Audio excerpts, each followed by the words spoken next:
اعوذ باللہ من الشیطان الرجیم بسم اللہ الرحمن الرحیم ان اللہ وملائکتہ یصلون علی النبی یا ایہا الذین آمنوا صلوا علیہ وسلموا تسلیما اللہم صلی علی سیدنا و نبینا و شفیعنا و مولانا محمد وعلی آل محمد وبارک وسلم۔ محترم خواتین و حضرات، السلام علیکم۔ پیام صبح کے ساتھ ایک بار پھر حاضر میں ہوں آپ کا میزبان انیق احمد۔ آپ اور ہم جانتے ہیں کہ قرآن کریم کی وہ آیات جن میں اللہ تعالیٰ اپنے احکامات کو سرکار دو عالم صلی اللہ علیہ وآلہ وسلم کے ذریعے جمیع انسانیت کے نام کر رہا ہے، ان آیات پر ہم رک رک کر بات کروا رہے ہیں اپنے عہد کے جید علماء سے۔ خواتین و حضرات، وہ آیات قرآن کریم کی جس میں قل کا لفظ آیا ہے کہ اے میرے محبوب صلی اللہ علیہ وآلہ وسلم، یہ احکام میرے ہیں، بات میری ہے، لیکن آپ کے ذریعے سے میں پہنچوا رہا ہوں۔ خواتین و حضرات، تفصیل کے ساتھ اور ترتیب کے ساتھ، تسلسل کے ساتھ ہم رفتہ رفتہ آگے بڑھ رہے ہیں۔ آج سورہ آل عمران کی آیات 93 اور 94 پر ہمارے ملک کے ممتاز علماء کرام گفتگو فرمائیں گے۔ خواتین و حضرات، بات ہو رہی ہے حلال اور حرام کے تعلق سے۔ اللہ تعالیٰ فرما رہا ہے کہ جو چیزیں شریعت محمدی صلی اللہ علیہ وآلہ وسلم میں حلال ہیں وہ بنی اسرائیل کے لیے بھی حلال تھیں۔ خواتین و حضرات، چند چیزوں کو اسرائیل یعنی حضرت یعقوب علیہ السلام نے خود پر اپنے ذوق کی وجہ سے حرام کر رکھا تھا۔ یہودی علماء آئے سرکار دو عالم صلی اللہ علیہ وآلہ وسلم کی خدمت میں اور یہ اعتراض کیا کہ آپ اپنا تعلق حضرت ابراہیم علیہ السلام سے جوڑتے ہیں، آپ خود کو ملت ابراہیمی کا نمائندہ بیان کرتے ہیں۔ ابراہیم علیہ السلام تو اونٹ کا گوشت نہیں کھاتے تھے، چربی نہیں کھاتے تھے، آپ لوگ کھاتے ہیں۔ سرکار دو عالم صلی اللہ علیہ وآلہ وسلم کا ارشاد کہ تم یہ بات کہاں سے لائے ہو، ثابت کرو اس بات کو، تورات لے کر آؤ کہ تورات میں کہاں لکھا ہے۔ بعض علماء نے تورات میں تحریف کی، وہ اربابا من دون اللہ کی طرف بھی انشاءاللہ اشارہ کروائیں گے کہ علماء نے حلال اور حرام کے تعلق سے کچھ چیزیں تورات میں ڈال دیں۔ خواتین و حضرات، حلال اور حرام کا تعین کون کر سکتا ہے، یہ بھی ہم سوال رکھیں گے۔ خواتین و حضرات، آج بھی ہم لمحے موجود سے اسے جوڑیں گے اس بات کو کہ بعض لوگ یعنی مسلمان اپنی ذاتی پسند اور ناپسند کی بنیاد پر کچھ چیزیں خود پر حرام کر لیتے ہیں۔ کیا اس کی اجازت دین دیتا ہے؟ یہ ہمارے علماء ہمیں تعلیم کریں گے۔ خواتین و حضرات، بعض چیزیں مجبوری ہوتی ہیں، ڈاکٹرز منع کر دیتے ہیں۔ مثال کے طور پر ایک شوگر پیشنٹ گلاب جامن نہیں کھا سکتا، تو وہ جو خود پر پابندیاں نافذ کرتا ہے ایک بندہ مومن، اس کی اجازت تو ہمارا دین دیتا ہے۔ خواتین و حضرات، بہت سارے سوالات اٹھیں گے اس تعلق سے۔ میرے لیے بڑی خوش بختی کی بات کہ ہمارے دو معزز مہمان جو عام طور پر بلکہ اکثر، ایک مہمان لاہور میں اور ایک مہمان اسلام آباد میں موجود ہوتے ہیں ہمیشہ اور وہاں سے پیام صبح میں شریک ہوتے ہیں، دونوں مہمان اتفاق سے آج کراچی میں ہیں۔ ہم نے موقع غنیمت جانا اور فوراً اپنے دونوں معزز مہمانوں کو مدعو کر لیا اپنے اسٹوڈیوز میں۔ میرے لیے بڑی خوش بختی کی بات کہ ڈاکٹر حماد لکھوی صاحب تشریف فرما ہے۔ ڈاکٹر صاحب، بڑا ممنون، بڑا شکر گزار آپ کا۔ ڈاکٹر صاحب سے کون واقف نہیں، پنجاب یونیورسٹی میں پڑھاتے ہیں، ایک صاحب نگاہ، عہد کا لمس، آپ کی گفتگو میں قرآن کریم کے ذریعے دین سمجھاتے ہیں اور ہمیں دین سے قریب کرتے ہیں۔ ایک اور ہمارے معزز مہمان مفسر قرآن محترم ڈاکٹر حبیب الرحمان عاصم صاحب۔ خواتین و حضرات، انٹرنیشنل اسلامک یونیورسٹی کے ممتاز اساتذہ میں آپ کو شمار کیا جاتا ہے۔ ہم سب جانتے ہیں آپ کو کیونکہ پیام صبح میں بارہا مرتبہ ہم نے آپ کی گفتگو نہ ہی صرف سنی ہے بلکہ بہت سیکھا ہے آپ سے۔ ڈاکٹر حبیب الرحمان عاصم صاحب اسلام آباد سے تشریف لائے ہیں، ڈاکٹر حماد لکھوی صاحب لاہور سے تشریف لائے ہیں، اور خواتین و حضرات، ثنا خوان رسول کریم صلی اللہ علیہ وآلہ وسلم محترم حافظ نعمان طاہر صاحب تشریف رکھتے ہیں۔ تینوں معزز مہمانوں کو خوش آمدید کہتا ہوا پروگرام کا آغاز کرنا چاہوں گا اللہ تعالیٰ کے بابرکت نام سے سورہ آل عمران اور آیات 93 اور 94۔ اعوذ باللہ من الشیطان الرجیم، بسم اللہ الرحمن الرحیم۔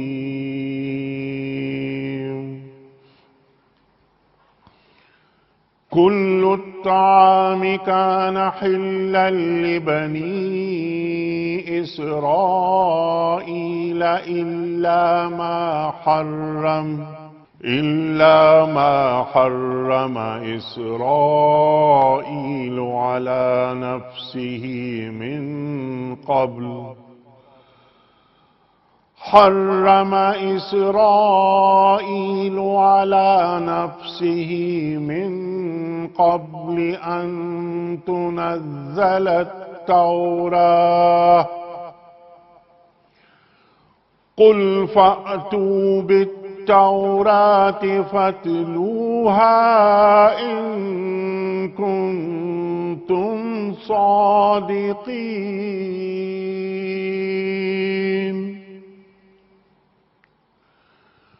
فمن افترى على الله الكذب من بعد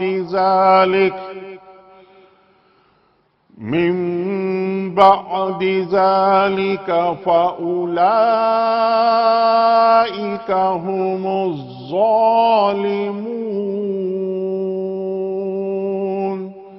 صدق اللہ العظیم۔ کھانے کی یہ ساری چیزیں جو شریعت محمدی صلی اللہ علیہ وآلہ وسلم میں حلال ہیں بنی اسرائیل کے لیے بھی حلال تھیں، البتہ بعض چیزیں ایسی تھیں جنہیں توریت کے نازل کیے جانے سے پہلے اسرائیل یعنی حضرت یعقوب علیہ السلام نے خود اپنے اوپر حرام کر لیا تھا۔ اے نبی صلی اللہ علیہ وآلہ وسلم ان سے فرما دیجئے اگر تم اپنے اعتراض میں سچے ہو تو لاؤ، تورات پیش کرو اور اس کی کوئی عبارت۔ اس کے بعد بھی جو لوگ اپنی جھوٹی اور گھڑی ہوئی باتیں اللہ کی طرف منسوب کرتے رہیں وہی در حقیقت ظالم ہیں۔ حمد باری تعالیٰ کے لیے حافظ نعمان طاہر۔ الہی میں تیری رضا چاہتا ہوں، الہی میں تیری رضا چاہتا ہوں، کرم کی تیرے انتہا چاہتا ہوں، کرم کی تیرے انتہا چاہتا ہوں، الہی میں تیری رضا چاہتا ہوں۔ گناہوں نے جکڑا ہوا ہے یہ دامن، گناہوں نے جکڑا ہوا ہے یہ دامن، ہوں عاصی تیرا آسرا چاہتا ہوں، عاصی تیرا آسرا چاہتا ہوں، کرم کی تیرے انتہا چاہتا ہوں۔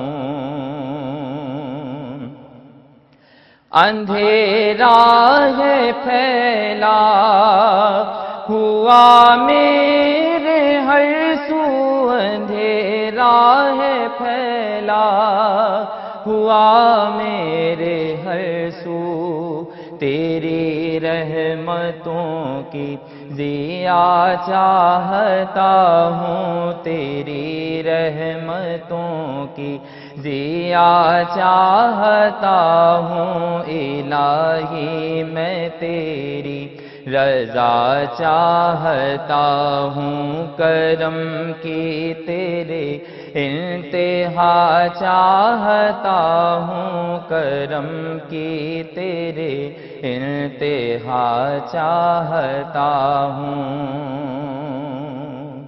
میرا دم جو نکلے تو چوکھٹ پہ تیری، میرا دم جو نکلے تو چوکھٹ پہ تیری، ہو مقبول بس یہ دعا چاہتا ہوں، ہو مقبول بس یہ دعا چاہتا ہوں۔ الہی میں تیری رضا چاہتا ہوں، کرم کی تیرے، انتہا چاہتا ہوں۔ الہی میں تیری رضا چاہتا ہوں۔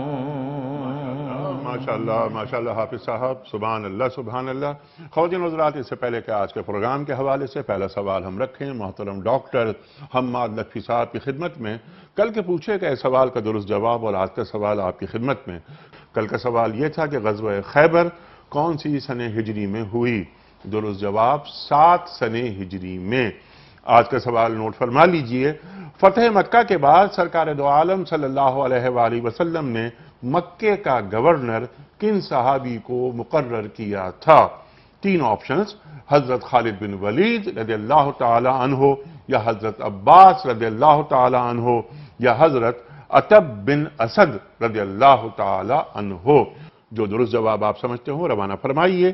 ہمارے فون نمبرز ہیں 0092213452709، ہمارا دوسرا فون نمبر ہے 009221343009880، ہمارا ای میل ایڈریس ps@dunyatv.tv، ہمارا SMS کا نمبر 3031 اور ہمارا واٹس ایپ کا نمبر ہے 0092321825019 حضرت ارشاد فرمائیے سورہ آل عمران 93 آیت کیا فرما رہی ہے؟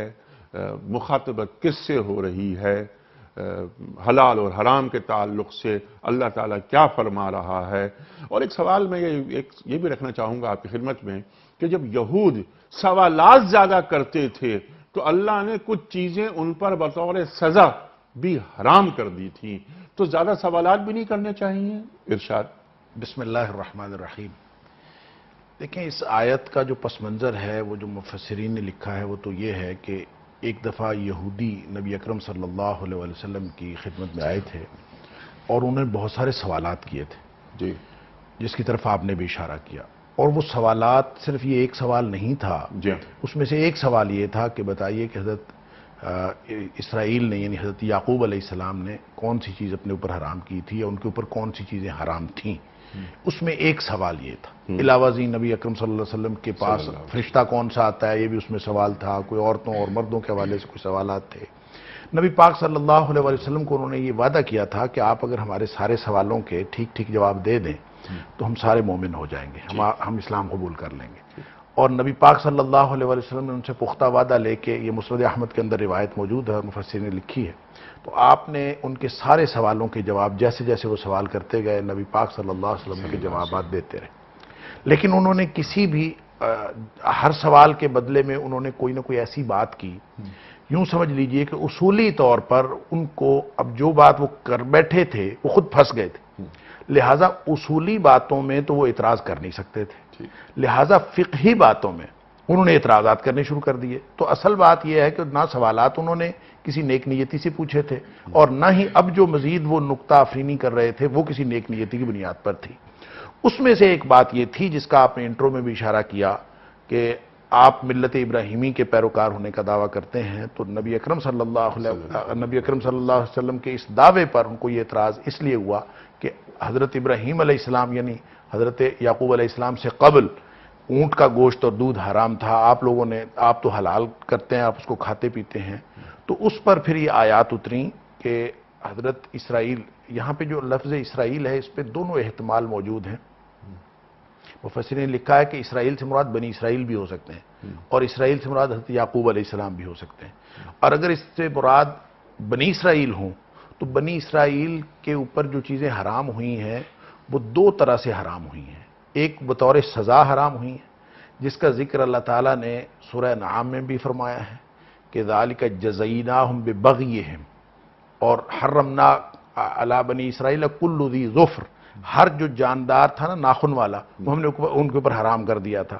اسی طرح اللہ تعالیٰ نے سورہ نساء کی آیت نمبر 160 کے اندر بھی ذکر فرمایا فَبِظُلْمٍ مِّنَ الَّذِينَ هَادُوا حَرَّمْنَا عَلَيْهِمْ طَيِّبَاتٍ أُحِلَّتْ لَهُمْ، جو چیزیں ان کے اوپر حلال تھیں ان کے ظلم کی وجہ سے، اور وَبِصَدِّهِمْ عَنْ سَبِيلِ اللَّهِ كَثِيرًا، اور اللہ کے راستے میں روکنے کی وجہ سے، یعنی ان کے جو کرتوت تھے ان کے سبب بعد میں حرام ہو گئیں۔ کچھ چیزیں پہلے انہوں نے رسماً اپنے اوپر حرام کر رکھی تھیں۔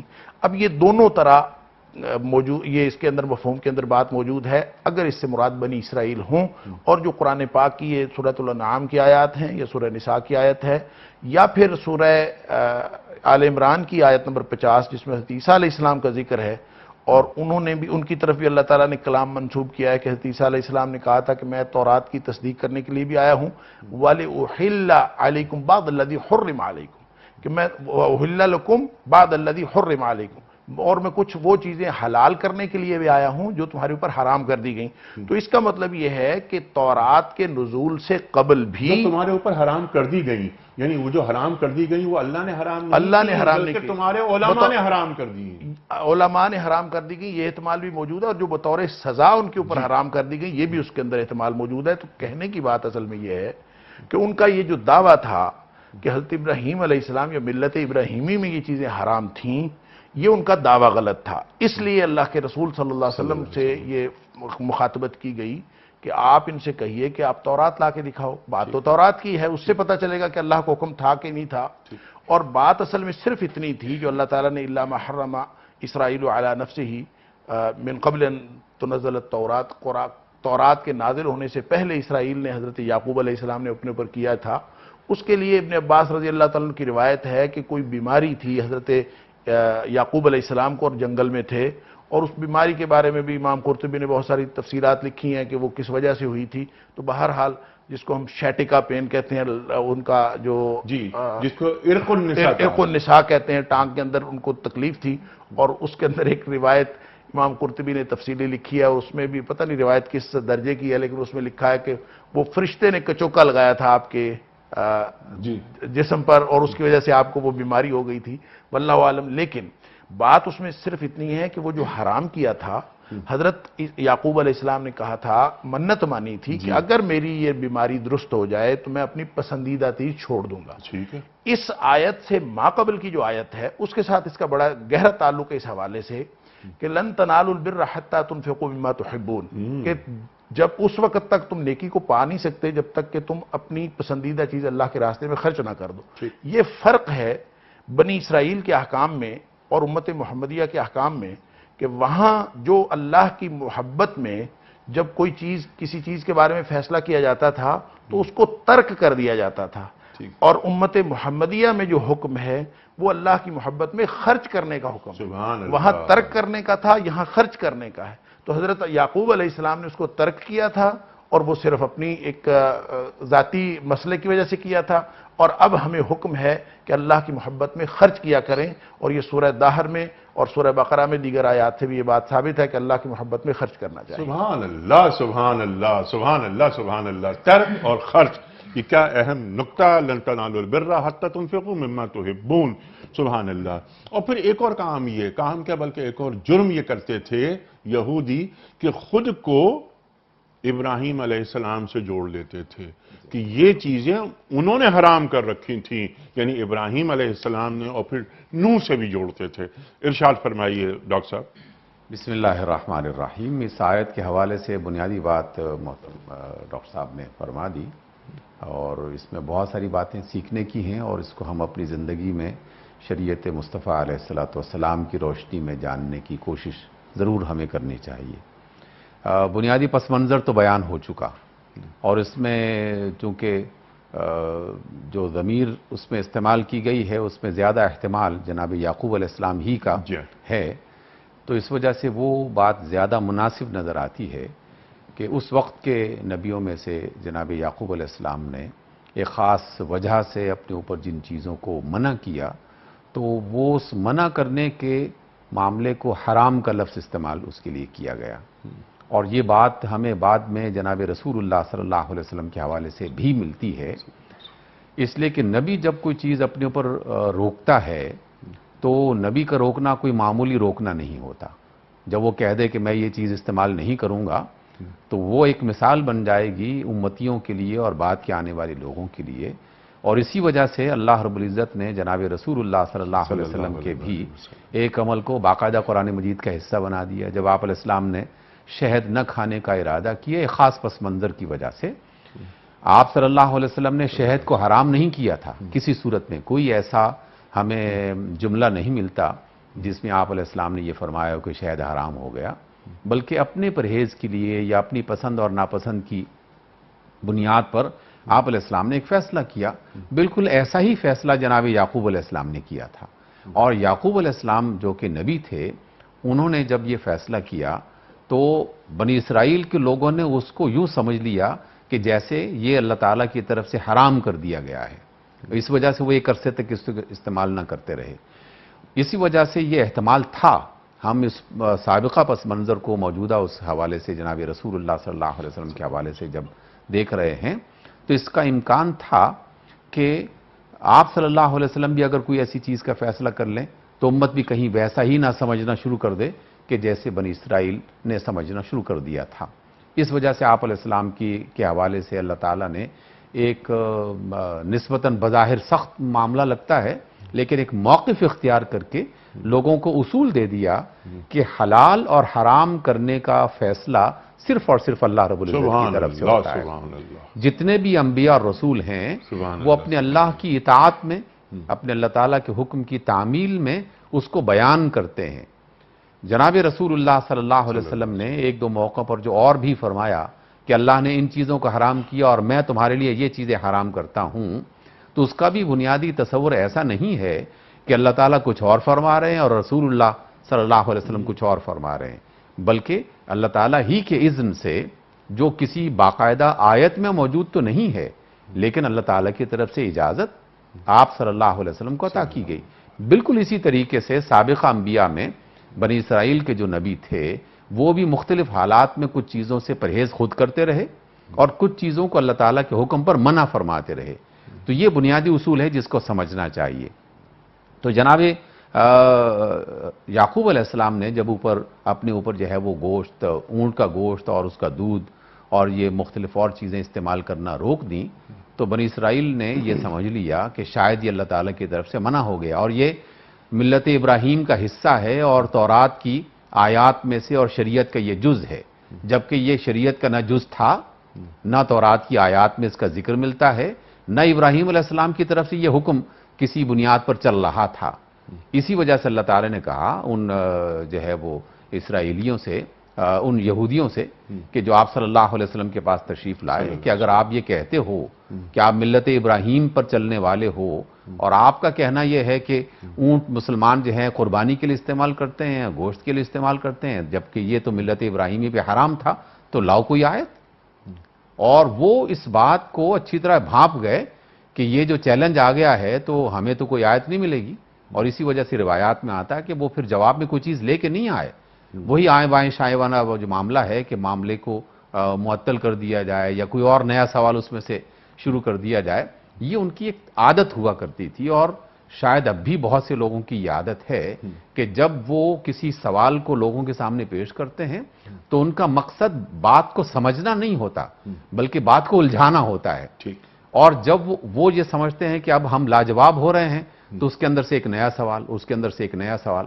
اسی بنیاد پر جناب رسول اللہ صلی اللہ علیہ وسلم نے ہمیں بتایا کہ اللہ تعالیٰ کو کثرت سوال پسند نہیں ہے، جو زیادہ سوال کرنے والے لوگ ہیں اللہ تعالیٰ کو ایسے لوگ پسند نہیں ہیں، اس لیے کہ حق کی تلاش میں سیدھی سیدھی بات ہونی چاہیے سوال کرنے کی صورت میں، اور جواب میں بھی بالکل واضح اور کھری نکھری ہوئی بات ہونی چاہیے۔ جہاں بھی الجھاؤ پیدا کیا جائے گا تو نیت میں فطور پیدا ہو جائے گا، اور جہاں نیت میں فطور آیا وہاں پر اللہ تعالیٰ کی طرف سے رحمت آنے کے بجائے وہ ان کے لیے زحمت بننا شروع ہو جاتی ہے. اور یہی وجہ ہے کہ بنی اسرائیل کے ہر سوال پر اللہ کی طرف سے رحمت نہیں آئی، بلکہ زحمت کی صورت میں کوئی نہ کوئی بندش آتی رہی کہ اب تم یہ بھی نہیں کر سکتے، اب تم یہ بھی نہیں کر سکتے. اس وجہ سے اس رویے کو بدلنے کی ضرورت ہے جو ہمیں اس آیت کے تناظر میں سبحان عطا کی اللہ گئی. سبحان اللہ. اس رویے کی وجہ سے وہ جو امت معمور تھی امت معزول ہو گئی. اللہ اکبر. یا بنی اسرائیل اذکروا نعمتی التی انعمت علیکم وانی فضلتکم علی العالمین. اور کہاں چلے گئے؟ باؤ بغضب من اللہ. اللہ اکبر. اچھا یہاں پر تین باتیں میں نے کہا اس کے بعد پھر ذرا جوڑیں گے. حلال و حرام کون طے کر سکتا ہے؟ کیا ایک مسلمان خود پہ کوئی چیز حلال یا حرام کر سکتا ہے؟ شراب کے تعلق سے میں کچھ باتیں رکھوں گا آپ کی خدمت میں، لیکن اس سے قبل توریت میں تو وہ چیزیں شامل کر لی تھیں یہودی علماء نے. یہاں بات ہو رہی ہے کہ لاؤ توریت کا لاؤ، اس کا کچھ حصہ لاؤ، اس کی آیات لے کر آؤ. کہاں ہے حرام؟ لیکن وہ ارباب من دون اللہ. علماء کرام کو یہود نے اتنا بلند مقام دے دیا تھا کہ وہ حلال اور حرام کے فیصلے کرنے لگے تھے، اور انہوں نے اسے توریت کا جز بنا دیا تھا. تو وہ تو جز بنا دیا تھا انہوں نے، تو کیا تحریف شدہ توریت کی بات نہیں ہو رہی ہے؟ اس اوریجنل توریت کی بات ہو رہی ہے جو نازل ہوئی موسیٰ پر. ایک تو بات یہ بھی ہے کہ جو تورات اصل تھی جو موسیٰ علیہ السلام پر نازل ہوئی تھی اس کے اندر یہ کوئی بات ایسی موجود نہیں تھی. ایک تو یہ ہے. دوسرا یہ ہے کہ یہ اسپیسیفکلی ان کے جو اعتراضات تھے ان اعتراضات کے بارے میں جو دیگر احکام تو انہوں نے تبدیل کیے ہوئے تھے، لیکن یہ والا حکم اس کے اندر کہیں موجود نہیں تورات کے اندر کہ یہ جو اونٹ کا گوشت یا دودھ جو ہے یہ حرام ہے. یہ اس کے اندر کہیں موجود نہیں ہے. یہ ان کی صرف پریکٹس تھی اور وہ یہ سمجھتے تھے کہ یہ حرام ہے. اصل میں اس کے اندر ایک اور نقطہ بھی ہے. جو ایک تو جو حضرت جو ڈاکٹر حبیب الرحمان عاصم صاحب نے بتائی بڑی خوبصورت بات کہ نبی جب کوئی بات کرتا ہے تو اللہ کے اذن سے یا وہ اللہ سے اجازت لیتا ہے اور خود سے پرہیز بھی کرتا ہے تو وہ لوگوں کے لیے بن جاتا ہے. دوسری بات اس میں یہود کا یہ جو رویہ ہے اس پہ یہ بھی بتایا گیا ہے. میں اس کی طرف بھی آتا ہوں جو آپ نے فرمایا، جس کی طرف آپ نے اشارہ کیا کہ یہ حلال و حرام کے فتوے ان کے علماء نے دیے ہوئے تھے، احبار و رہبان نے. بات اصل میں یہ ہے کہ حلال تھا حرام ہو گیا، یا حرام تھا اور حلال ہے، یا یہ سمجھتے رہے کہ حرام ہے. اس کے اندر ایک بڑا زبردست نقطہ ہے اور یہودیوں کا ایک اعتراض جو سورہ بقرہ کے اندر تفصیل سے بیان ہوا اس کی طرف بھی اشارہ ہے کہ شریعت کبھی تبدیل نہیں ہوتی، اس کے اندر نسخ نہیں ہوتا، منسوخ نہیں ہوتی. ایک دفعہ جو چیز حلال ہو جائے وہ حلال ہی رہتی ہے اور جو حرام ہو جائے وہ حرام ہی رہتی ہے. سبحان اللہ. اور اس پر اسی وجہ سے نبی اکرم صلی اللہ علیہ وآلہ وسلم کی نبوت پر جو سب سے بڑا اعتراض وہ کرتے تھے وہ یہی کرتے تھے کہ اس سے پہلے چیزیں جو تھیں وہ احکام اور تھے اور تمہاری شریعت میں احکام اور ہیں. چونکہ شریعت ایک دفعہ جب آ جائے تو وہ ناقابل تبدیل ہوتی ہے، اس لیے آپ کی نبی پاک صلی اللہ علیہ وسلم کی تکذیب کرنے کے لیے انہوں نے ایک نقطہ اٹھایا ہوا تھا. اس کا جواب اللہ تعالیٰ نے سورہ بقرہ میں بھی دیا کہ مَا نَنْسَخْ مِنْ آیَةٍ أَوْ نُنْسِهَا نَأْتِ بِخَيْرٍ مِنْهَا أَوْ مِثْلِهَا. یہ تو کوئی بات ہی نہیں ہے، اللہ تعالیٰ کی مرضی ہے، وہ جب مرضی کوئی نئی چیز لے آئے اس جیسی لے آئے، اس سے بہتر لے آئے. اسی طرح یہاں جو حلال و حرام کی طرف اشارہ ہے کہ صرف ایک بات نہیں ہے کہ جو حلال ہوئی یا تم لوگوں نے حرام سمجھی، تھی حلال تم لوگوں نے حرام سمجھی، تورات میں کوئی نہیں ہے، تم لوگ اس کو حرام سمجھتے رہے. اسی طرح حضرت یعقوب علیہ السلام کی اور کتنی باتیں ہیں جو یعقوب علیہ السلام کے ہاں حلال تھیں، بعد میں شریعت موسوی میں وہ حرام ہو گئیں. اور یہ ان کی طرف اشارہ ہے کہ جب حلال و حرام کے اندر تغیر و تبدل ہوتا رہا ہے، ملت ابراہیمی کے بعد بھی حضرت شریعت موسوی کے اندر بہت ساری چیزوں کے اندر تبدیلی ہوئی، تو گویا نبی اکرم صلی اللہ علیہ وسلم جو احکام دے رہے ہیں یا نبی پاک صلی اللہ علیہ وسلم اگر کوئی نئی شریعت دے رہے ہیں تو یہ بھی اللہ کی سنت ہے اور اس کے اندر بھی یہ تسلسل کا حصہ ہے جو اللہ کریم نے پہلے نبیوں پر بھی رکھا اور نبی پاک صلی اللہ علیہ وسلم پر بھی رکھا.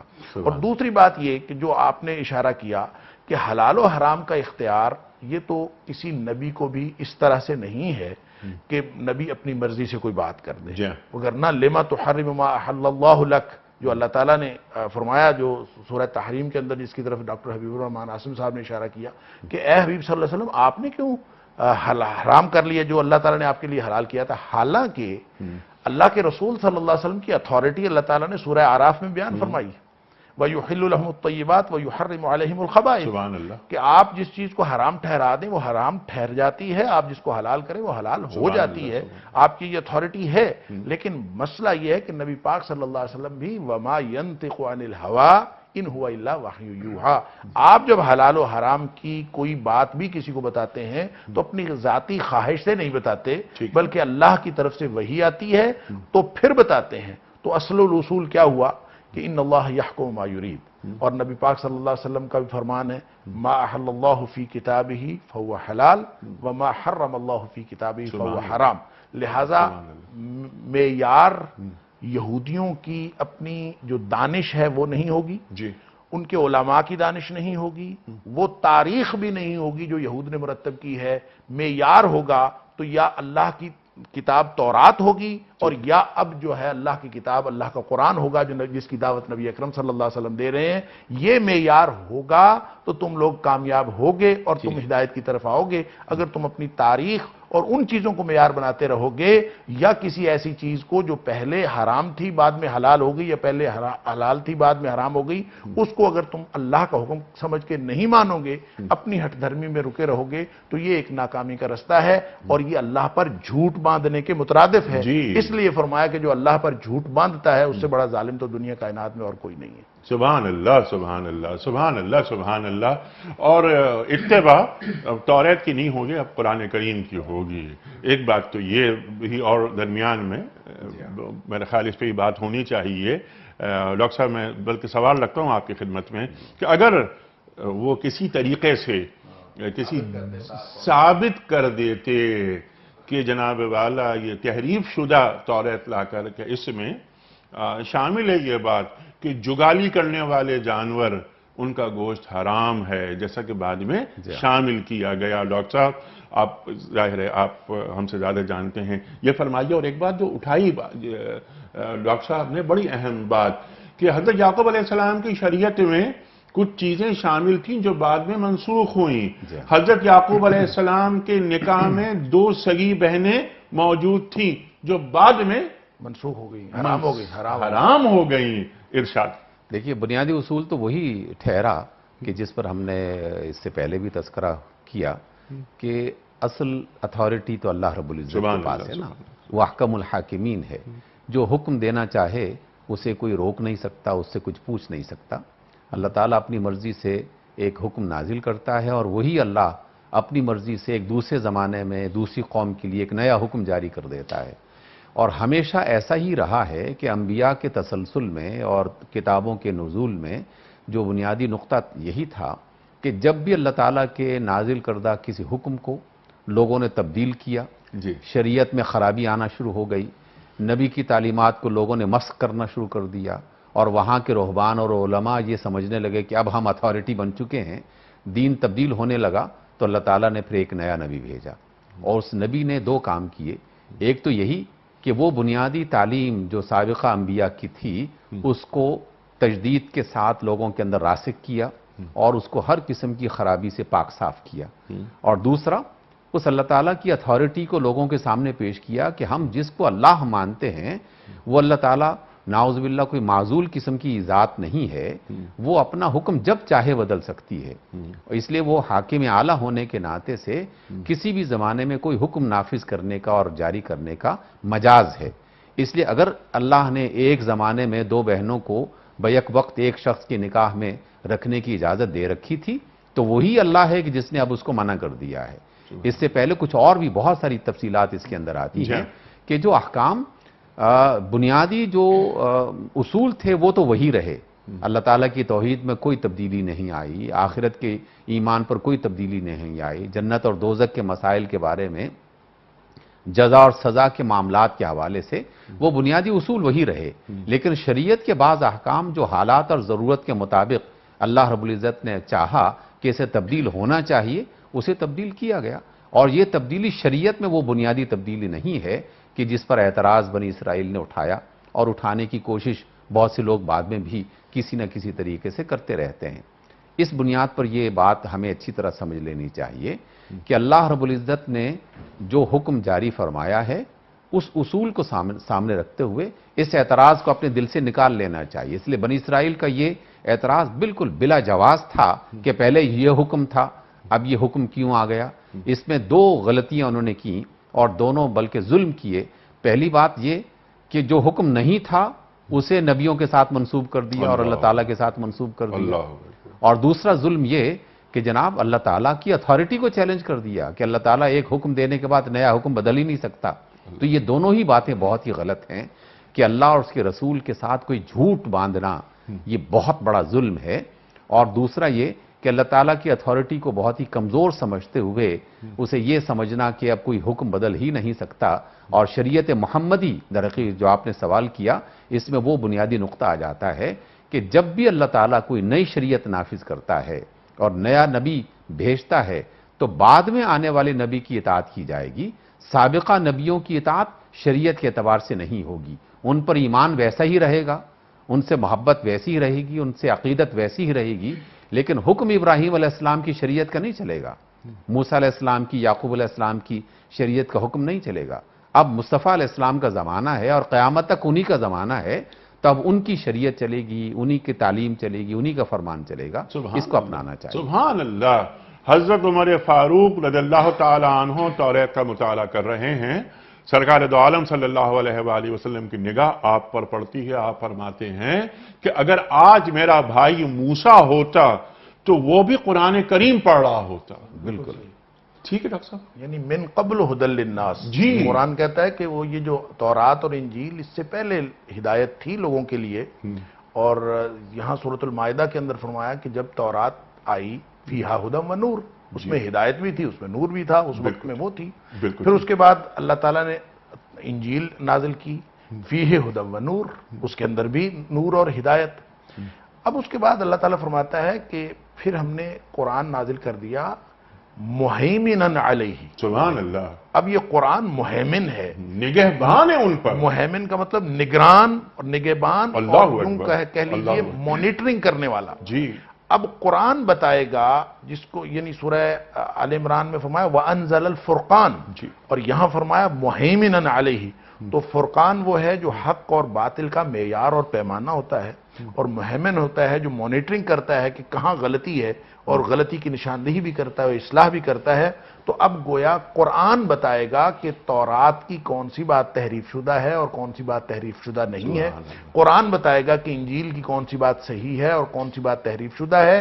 اور اگر ان کی ساری باتیں بھی تحریف شدہ ہو جائیں تو بھی اللہ کے احکام کو کوئی فرق نہیں پڑتا، کہ اس لیے کہ فائنل ورژن اور محفوظ کتاب آ گئی ہے. پہلی کتابوں کی محفوظیت کا ذمہ ان کے احبار و رہبان کو دیا گیا تھا. سورۃ المائدہ کے اندر اللہ تعالیٰ نے فرمایا بِمَسْتُحْفِظُوا مِنَ الْكِتَابِ. ان سے یہ تقاضا کیا گیا تھا کہ کتاب کی حفاظت کا ذمہ بھی انہی کا تھا، اور انہوں نے وہ ذمہ داری نہیں نبھائی. قرآن کی حفاظت کا ذمہ اللہ تعالیٰ نے احبار و رہبان کو نہیں دیا، علماء کو نہیں دیا.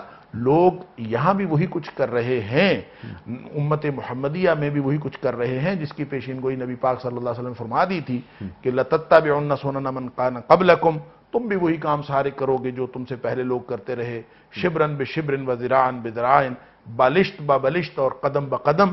اور وہ حتیٰ کہ وہ کسی اگر گوہ کے بل میں گھسے ہوں گے لَدَخَلْتُمُوهُ، تم بھی وہی کام کرو گے. یعنی ساری وہ حرکتیں جو یہود و نصارہ کرتے رہے تم بھی وہی کرو گے. تو اب وہ کام تو سارے ہو رہے ہیں. کیا مطلب اس آیت کے تناظر میں کہ جو اپنے بڑوں کو اتھارٹی سمجھ کے شریعت کے احکام کا، شریعت کے احکام کے بارے میں فتویٰ دینے کی اتھارٹی اپنے بڑوں کو سمجھ لینا، یہ جیسا ان کے احبار و رہبان کے حوالے سے جو ترمذی شریف کے اندر آتا ہے کہ اللہ تعالیٰ فرماتا ہے کہ اتخذوا، جو قرآن میں آیا اتخذوا احبارهم ورهبانهم اربابا من دون اللہ. تو حضرت عدی بن حاتم نے اعتراض کیا تھا، جو اس وقت عیسائی تھے، بعد میں مسلمان ہو گئے رضی اللہ تعالیٰ عنہ. تو انہوں نے اعتراض کیا تھا کہ ہم تو ان کو اپنا رب نہیں بناتے، تو یہ قرآن نے کیسے کہہ دیا کہ ہم نے رب بنایا ہوا ہے. تو اس پر نبی پاک صلی اللہ علیہ وسلم نے وضاحت فرمائی جو ترمذی شریف کے اندر ہے کہ انہوں نے وَحَلَّ لَهُمْ الْحَرَامِ وَحَرَّمَ عَلَيْهِمُ الْحَلَالِ.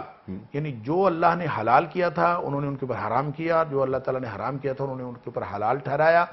فَاتَّبَعُوهُمْ انہوں نے ان کی پیروی کی، انہوں نے ان کے سارے فتوے مان لیے کہ ان کو اتھارٹی مان لیا. ذَلِكَ عِبَادَتُهُمْ إِيَّاهُمْ یہی تو ان کی عبادت ہے، یہی رب بنانا ہے.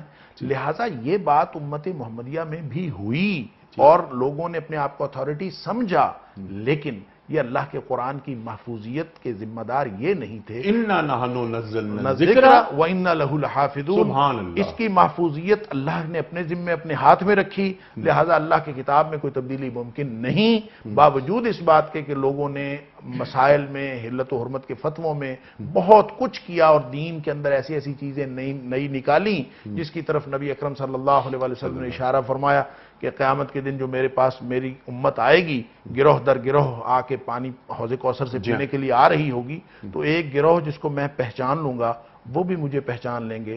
یعنی جن نشانیوں سے نبی پاک صلی اللہ علیہ وسلم پہچانیں گے امت کو، وہ نشانیاں گویا ان میں موجود ہوں گی، کیونکہ آپ نے فرمایا حتی اذا عرفتہم ویعرفوننی، میں بھی ان کو پہچان لوں گا وہ بھی مجھے پہچان لیں گے. لیکن درمیان میں ان کو جو ہے وہ روک لیا جائے گا، میں کہوں گا میری امت ہے، وہ کہیں گے آپ کی امت نہیں. اور وہ نشانیاں کیا ہیں؟ وہ دوسری حدیث کے اندر نبی پاک صلی اللہ علیہ وسلم فرمایا کہ وہ ان کے جو غرم محجلین من آثار الوضو، کہ وہ ان کے جو اعضائے وضو ہیں وہ روشن ہوں گے. تو اس کا مطلب ہے نمازی بھی ہوں گے، پرہیزگار بھی ہوں گے، اور نمازیوں کو نبی پاک صلی اللہ علیہ وسلم آثار وضو سے پہچانیں گے.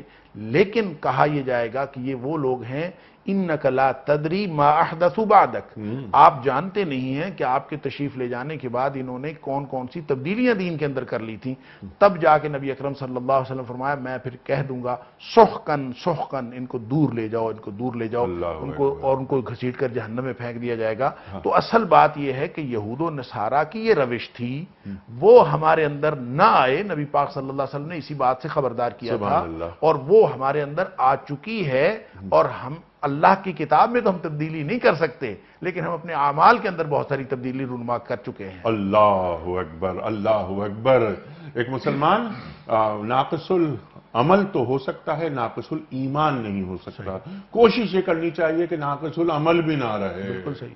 اللہ اکبر. ڈاکٹر صاحب کنکلوڈ فرما دیجئے، لاسٹ 2 منٹس ہیں. کیسا احسان، جی آپ فرمائیے. نہیں، میں نے کہا کیسا احسان عظیم ہے اللہ رب العزت کا جی کہ اللہ تعالیٰ نے ہمیں ان علماء کے حوالے نہیں کر دیا ہے جو اپنی مرضی سے تبدیل کر دیا کرتے تھے. اللہ اکبر، اللہ ہمیں اکبر. اللہ تعالیٰ جو تاریخ کی آیتوں کو معمولی قیمت دے کے بیچ دیتے تھے، لا تشتروا بآیاتی ثمنا قلیلا.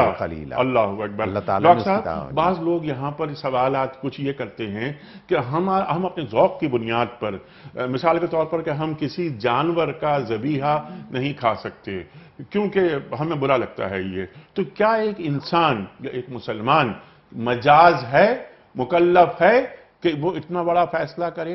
بعض افراد یہ بھی کہتے ہیں کہ شراب کے حوالے سے اجتناب کی بات ہوئی ہے، حرام کی بات نہیں ہوئی. ارشاد.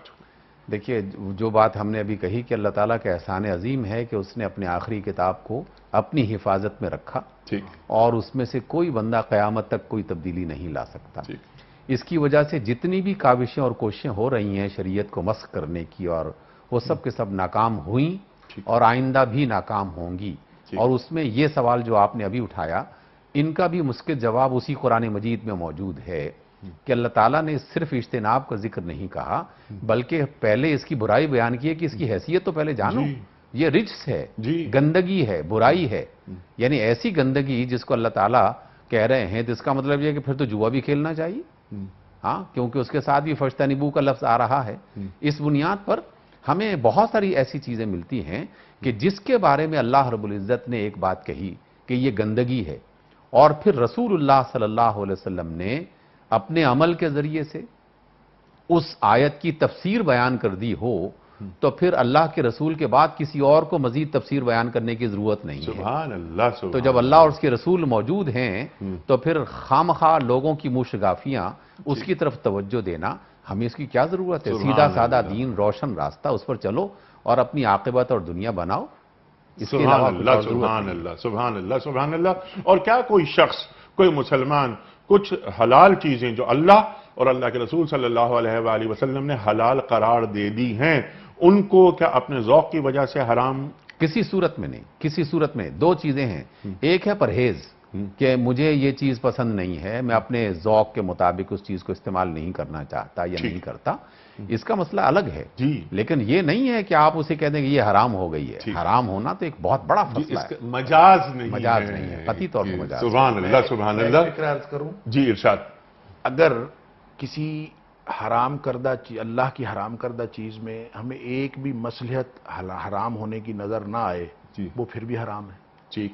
اور اگر اللہ کی حلال کردہ چیز میں ہمیں کوئی فائدہ نظر نہ آئے تو بھی وہ حلال ہے۔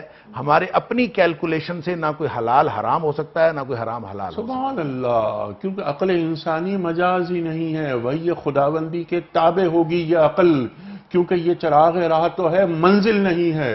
اللہ اکبر۔ ما آتاکم الرسول فخذوہ وما نہاکم عنہ فانتہوا، جو رسول تمہیں دیں وہ لے لو، جس سے روک دیں رک جاؤ۔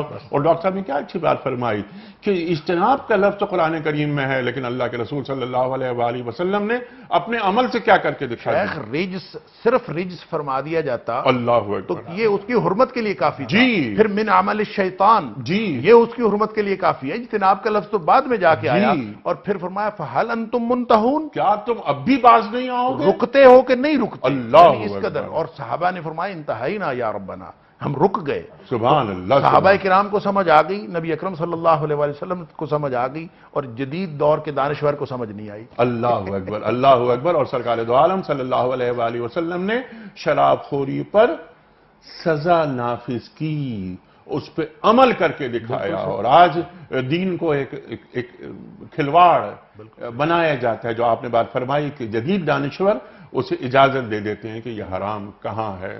ڈاکٹر صاحب میں آپ کا بڑا ممنون ہوں، ڈاکٹر عاصم صاحب بڑا شکر گزار، آپ دونوں حضرات تشریف لائے، بہت سیکھا آپ دونوں حضرات سے۔ وقت یہاں مکمل ہوا ہمارے آج کے پروگرام کا۔ ابھی ہمیں نعت رسول مقبول صلی اللہ علیہ وآلہ وسلم کی سماعت کا شرف بھی حاصل کرنا ہے۔ حافظ نعمان طاہر صاحب سے کوئز۔ کل کا سوال یہ تھا کہ غزوہ خیبر کون سی ہجری میں ہوئی؟ درست جواب 7 سنہ ہجری میں۔ آج کا سوال نوٹ فرما لیجئے۔ فتح مکہ کے بعد سرکار دو عالم صلی اللہ علیہ وآلہ وسلم نے مکے کا گورنر کن صحابی کو مقرر فرمایا تھا؟ پہلا آپشن حضرت خالد بن ولید رضی اللہ تعالی عنہ، دوسرا آپشن حضرت عباس رضی اللہ تعالی عنہ، تیسرا آپشن حضرت عتب بن اسد رضی اللہ تعالی عنہ۔ جو درست جواب آپ سمجھتے ہوں روانہ فرمائیے۔ ہمارے فون نمبرز ہیں 0092213452709، ہمارا دوسرا فون نمبر ہے 009221343000980، ہمارا ای میل ایڈریس ps@duniatv.tv، ہمارا SMS کا نمبر 3031، اور خواتین حضرات ہمارا واٹس ایپ کا نمبر ہے 0092321825019 حضرت ایک پرچی نکال کر آج اعلان آپ فرمائیں گے کہ آج کے ونر کون ہیں؟ آج کے ونر ہیں محترم طاہر ریاض سندھو قصور سے۔ طاہر ریاض سندھو صاحب قصور سے آپ کی خدمت میں کوئی اس کا صحیح جواب بتانے کے صلے میں دنیا ٹی وی کی جانب سے دینی کتب پر مشتمل یہ تحفہ آپ کے گھر روانہ کیا جا رہا ہے۔ آپ کو بہت بہت مبارک ہو۔ نعت رسول مقبول صلی اللہ علیہ وآلہ وسلم سے قبل آج کی بات قول ہوتا ہے امیر المومنین حضرت علی مرتضیٰ کرم اللہ وجہہ کا۔ آپ فرماتے ہیں کہ وہ بھلائی ہی نہیں جو برائی کی راہ سے آئے، اور وہ دولت ہی نہیں جو ذلت سے حاصل ہو۔ سبحان اللہ سبحان اللہ۔ اپنے میزبان انیق احمد کو کل تک کے لیے اجازت، اور نعت رسول مقبول صلی اللہ علیہ وآلہ وسلم کے لیے حافظ نعمان طاہر صاحب۔ میں لب کشا نہیں ہوں اور محو التجا ہوں، میں لب کشا نہیں ہوں، میں لب کشا نہیں ہوں اور محو التجا ہوں، میں محفل حرم کے آداب جانتا ہوں میں محفل حرم کے آداب جانتا ہوں میں لب کشا نہیں ہوں یہ روشنی سی کیا ہے خوشبو کہاں سے آئی یہ روشنی سی کیا ہے خوشبو کہاں سے آئی شاید میں چلتے چلتے روضے تک آ گیا ہوں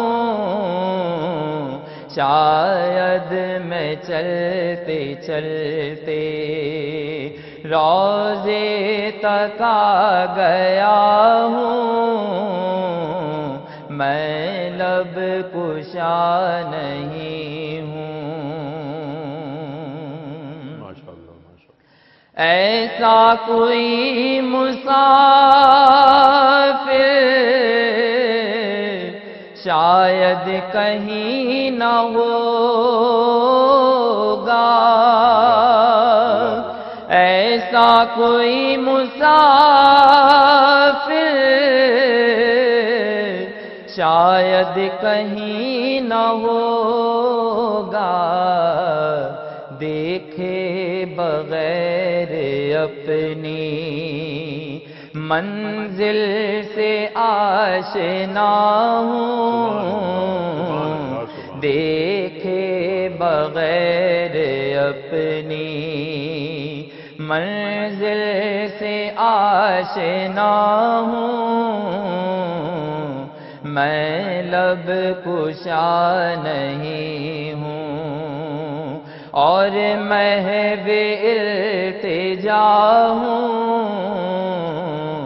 میں محفل حرم کے آداب جانتا ہوں